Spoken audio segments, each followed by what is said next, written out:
Imagine un instant si tu pouvais obtenir plus d'1 million de vues sur tes réels Instagram sans travail supplémentaire, sans avoir besoin de trouver de nouvelles idées, de préparer tes réels, de les tourner ou encore même de passer des heures sur le montage. Eh bien même si ça te paraît impossible, c'est ce que tu pourras faire dès la fin de cette vidéo puisqu'aujourd'hui je vais te montrer la stratégie exacte de recyclage que j'ai utilisée pour obtenir 1 million de vues sur mes réels à partir d'une simple vidéo YouTube. La première chose dont on doit parler avant de te montrer la stratégie dans quelques minutes, c'est le principe même de recyclage. Pourquoi ? Parce que l'un des problèmes les plus communs aux créateurs, aux personnes qui créent du contenu sur internet, c'est de manquer de temps. C'est de vouloir créer plus de contenu, se mettre à faire des réels, des stories, publier des posts, des carousels ou même des vidéos YouTube, mais finalement avoir tellement de choses à faire à côté parce qu'on a un business à développer, parce qu'on a des formations à sortir, parce que tout simplement on a une vie de famille, peut-être que tu as un travail à côté, ne pas pouvoir faire autant de contenu qu'on aimerait le faire parce qu'on manque de temps. Eh bien ce que je vais te dire va peut-être t'étonner, mais le problème n'est pas le manque de temps, mais c'est la méthode. Pourquoi ? Parce que plutôt que de créer sans cesse de nouveaux contenus, ce qui demande énormément de temps parce qu'il faut brainstormer, il faut trouver l'idée, il faut rédiger la légende, faut savoir quoi mettre à l'intérieur, faut tourner, faut le monter, faut le publier, et bien ce qu'on va faire, c'est tout simplement qu'on va recycler les contenus qui sont déjà existants. Si par exemple, comme moi, tu publies une vidéo sur ta chaîne YouTube, qui est admettons ta plateforme principale, tu peux extraire l'audio de cette vidéo pour le publier sous format podcast, partir directement sur Apple Podcast, sur Spotify ou sur d'autres plateformes. Tu peux prendre cette même vidéo et la repartager par exemple sur Facebook et LinkedIn. Tu peux prendre cette vidéo, couper différents extraits et les publier sur Instagram par exemple au format réel. Ou encore, tu peux faire une retranscription texte de cette vidéo pour le publier directement sur un article de blog. Ou mieux encore, tu peux combiner tout à la fois. C'est-à-dire que tu peux, à partir d'une simple vidéo, créer plus d'une dizaine de formats différents avec très peu de travail supplémentaire. Pourquoi ? Parce que la vidéo, en l'occurrence, elle est déjà brainstormée, elle est déjà préparée, elle est déjà tournée, elle est déjà montée, ce qui fait que pour transformer cette vidéo en différents petits formats, ça va te demander quasiment 10 fois moins d'efforts à chaque fois. Et donc tout ça, ça va te permettre facilement d'augmenter ta fréquence de publication, soit sur une seule plateforme, soit sur différentes plateformes, et par conséquent d'obtenir plus de résultats, plus de croissance, plus d'interaction ou plus de ventes. Et le mieux dans tout ça, dans ce principe de recyclage, c'est qu'il existe différentes façons de recycler que tu vas pouvoir évidemment adapter à ta situation. La première méthode de recyclage, c'est de recycler un même contenu sur différentes plateformes. Comme je prenais l'exemple précédemment, à partir d'une vidéo YouTube, tu vas pouvoir publier une vidéo sur Facebook et sur LinkedIn. La deuxième méthode, c'est de recycler un même contenu sur une même plateforme, mais dans un format différent. Par exemple, ces stories-là, je les ai d'abord publiées en story sur Instagram sous format de FAQ, et ensuite j'ai coupé chaque réponse que j'ai publiée directement au format réel, ce qui m'a permis, encore une fois, avec très peu de travail, d'obtenir plus de résultats. Et la dernière forme de recyclage, c'est de recycler un ancien contenu sans forcément le modifier. Par exemple, si tu publies une photo comme celle-ci qui a très bien marché, il y a 1 mois, 2 mois, 6 mois ou 1 an en arrière, tu peux tout à fait la republier aujourd'hui et je te garantis que ton audience n'y verra pas forcément grand-chose. J'avais discuté lors d'un podcast avec Amoureux du Monde que j'avais eu la chance d'interviewer. Ils m'ont partagé justement qu'ils utilisaient très fréquemment cette méthode de recyclage. Ils publiaient des anciennes photos, notamment lors de la période du Covid, et à aucun moment leur audience ne leur a fait la remarque, ça les dérangeait pas, et en plus de ça, à chaque fois, les posts ont toujours très bien performé. Donc maintenant que tu as compris ça, j'aimerais qu'on rentre dans le process complet que j'ai mis en place pour obtenir plus d'1 million de vues à partir d'une seule vidéo YouTube.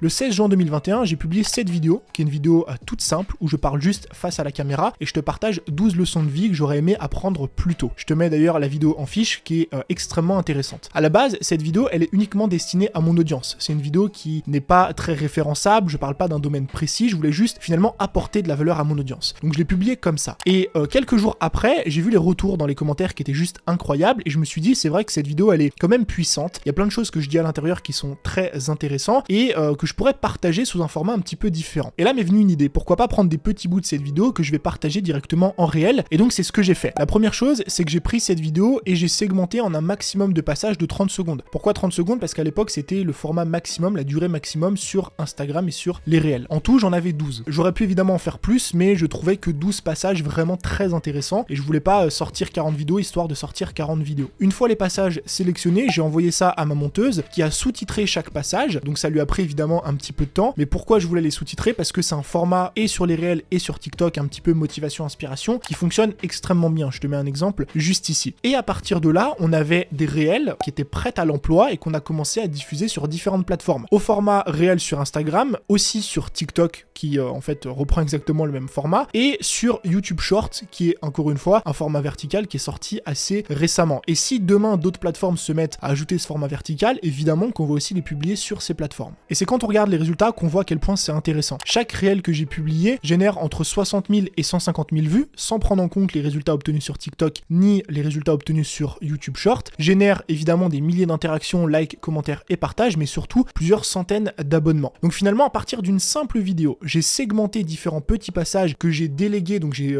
délégué le sous-titrage. Soit tu peux le déléguer, soit tu peux le faire toi-même, et ça m'a demandé très peu de travail supplémentaire pour obtenir ces résultats. Tout ça à partir d'une vidéo qui existait déjà. Et maintenant qu'on a fini avec l'étude de cas, tu te demandes peut-être comment est-ce qu'on fait pour créer un système de recyclage qui est efficace. Parce que c'est pas quelque chose qui est à prendre à la légère. Ça peut s'avérer assez complexe, notamment pour deux raisons. Premièrement, les possibilités sont assez infinies en termes de recyclage. Il existe une infinité de formats, donc format réel, format vidéo, format carré, format vertical, post, story, etc. Il existe aussi une infinité de plateformes. Est-ce que je vais sur YouTube, est-ce que je vais sur Snapchat, sur TikTok, sur LinkedIn, sur Facebook? Et aussi, les ressources que tu as aujourd'hui dans ton business sont forcément limitées. Soit tu es limité en termes de temps, tu peux pas te décupler pour couvrir toutes les plateformes qui existent aujourd'hui, ou alors tu es limité en termes d'argent. C'est pas possible pour toi de déléguer plus et donc de créer plus de contenu. C'est pour ça que c'est extrêmement important de créer un système de recyclage qui est évidemment adapté à ta situation, et c'est justement ce que je vais t'expliquer. La première chose que tu dois faire, c'est définir quelle est ta plateforme principale. La plateforme principale, en général, c'est la plateforme sur laquelle tu investis le plus de temps, le plus d'efforts, et surtout la plateforme qui t'apporte le plus de résultats. Moi, typiquement, cette plateforme, c'est YouTube. Et pourquoi c'est important de définir quelle est ta main plateforme? Parce que c'est d'abord en partant de cette plateforme-là, tu vas d'abord créer du contenu sur cette plateforme que tu vas ensuite recycler sur les autres plateformes. Pourquoi? Parce que le but, c'est pas d'investir beaucoup de temps et sur TikTok, et sur YouTube Short, et sur Facebook, etc. Le but, c'est d'investir le plus de temps, donc 80% de ton temps sur la plateforme la plus importante, et d'utiliser les 20% restants pour recycler les contenus sur les formats et les plateformes qui t'intéressent le moins, donc les plateformes en général secondaires. Deuxièmement, il faut que tu définisses sur quelle plateforme est-ce que tu souhaites recycler ton contenu. Donc une seule plateforme pour démarrer, ou plusieurs si aujourd'hui tu as plus de ressources. La question à te poser, c'est juste sur quelle plateforme est-ce que je veux apparaître, mis à part ma plateforme principale. Moi par exemple, j'ai choisi TikTok, j'ai choisi YouTube Short et j'ai évidemment choisi Instagram. J'ai pas de compte Twitter, j'ai pas Pinterest et j'ai pas de blog, tout simplement parce que c'est pas des plateformes sur lesquelles je consomme beaucoup de contenu, je veux pas forcément apparaître sur ces plateformes-là, c'est pour ça que j'ai pris cette décision. C'est important de prendre une décision qui est carrée et surtout qui est adaptée à tes ressources, parce que c'est impossible littéralement aujourd'hui, à moins d'avoir un business qui est extrêmement bien développé, d'apparaître sur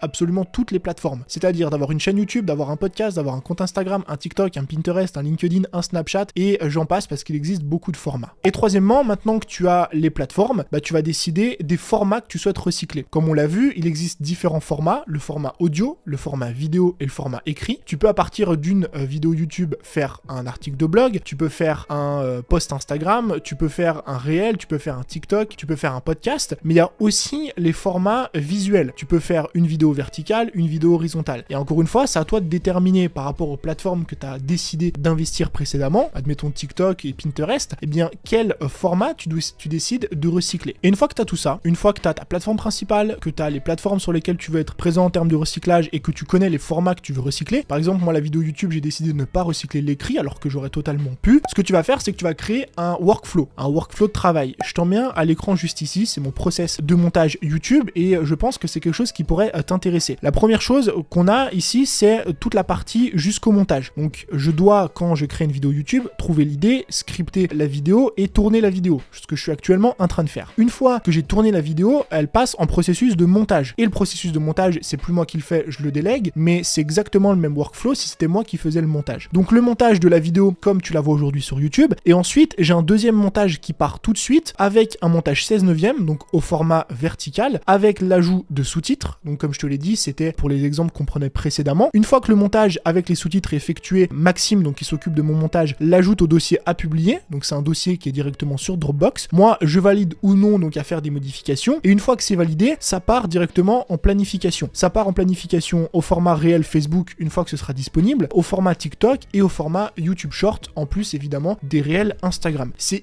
hyper important d'avoir un workflow de travail, d'avoir un processus quand tu commences à faire du recyclage. Parce que si tu décides de faire un petit peu à la mano, de faire un petit peu au jour le jour et de pas avoir de workflow complet, c'est quelque chose qui peut s'avérer extrêmement compliqué en termes de gestion. Dis-le moi dans les commentaires si ça t'intéresse que je te partage un petit peu plus de contenu en ce qui concerne les workflows, parce que c'est un outil que j'utilise très souvent, moi en tout cas dans mon business aujourd'hui. Et avec tout ça, normalement, tu as toutes les cartes en main pour pouvoir, à partir d'une simple vidéo, d'un simple post Instagram, d'une simple story même Instagram, pouvoir recycler et sous différents formats et sous différentes plateformes. Parce que comme on l'a vu, il existe différentes plateformes, différents formats et surtout différents styles de recyclage. Et c'est hyper hyper important de faire un brainstorming de tout ça pour pouvoir créer la meilleure stratégie possible. Donc c'était tout pour cette vidéo. Si jamais tu as envie de te former gratuitement sur Instagram, soit pour développer ton audience, soit pour directement développer ton business, tu peux regarder les premiers liens qui se trouvent juste en dessous dans la description et tu retrouveras différentes ressources gratuites qui vont grandement t'aider. Je te remercie comme d'habitude d'avoir regardé cette vidéo jusqu'à la fin. Moi je te dis à très vite pour un nouveau contenu. C'était Tony. Ciao.